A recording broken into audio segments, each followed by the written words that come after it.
Hello welcome to my mini blog. ఏంటి road side లో cake పట్టుకొని నుంచింది అని అనుకుంటున్నారా? చెప్తా ముందైతే ఈ కేక్ తీసుకెళ్లి జాగ్రత్తగా బండి మీద పెట్టేద్దాం. ఇంతకీ ఇదంతా ఎవరి కోసం అనే కదా మీ డౌట్. ఈ రోజు మా పొట్టి పాప భూమి మీదకి వచ్చిన రోజు.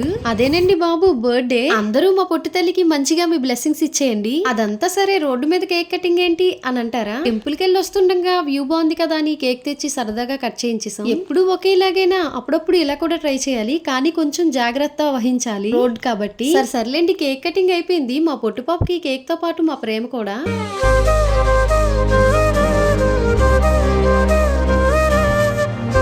కేక్ తినే పనిలో పొట్టిపాపు ఉంటే స్ప్రే కొట్టే పనిలో డయ్యి ఉంది. ఇలా స్ప్రేస్ కొట్టుకునేటప్పుడు మనుషుల మీద పడినట్టే కొట్టుకోండి. మళ్ళీ ఫుడ్ మీద పడితే మనమే తింటాం, మన కడిపే పాడవుతుంది. మా పొట్టిపాపుకి ఏ సర్ప్రైజ్ లేదనుకున్నారా? ఉందండో. మా పొట్టిపాపుకి ఏమిస్తే హ్యాపీగా ఉంటుందో వాళ్ళ డాడీకి ముందే తెలుసు కాబట్టి మాకు కూడా చెప్పకుండా చిన్న చాక్లెట్ డబ్బానే తీసుకొచ్చారు. చాక్లెట్ అడిగితే వద్దు అని చెప్పి వాళ్ళ డాడీ తీసుకొచ్చేసరికి షాక్ అయిపోయింది. హ్యాపీనెస్ చూడండి, మామూలుగా కాదు. ఇంకా డయ్యి చూడండి, ఇదే చాక్లెట్ డబ్బాని ఓపెన్ చేసి ఇదే నా గిఫ్ట్ అని చెప్పిస్తుంది. అదే పనిగా వాళ్ళ చెల్లిని ఏడిపించేస్తుంది.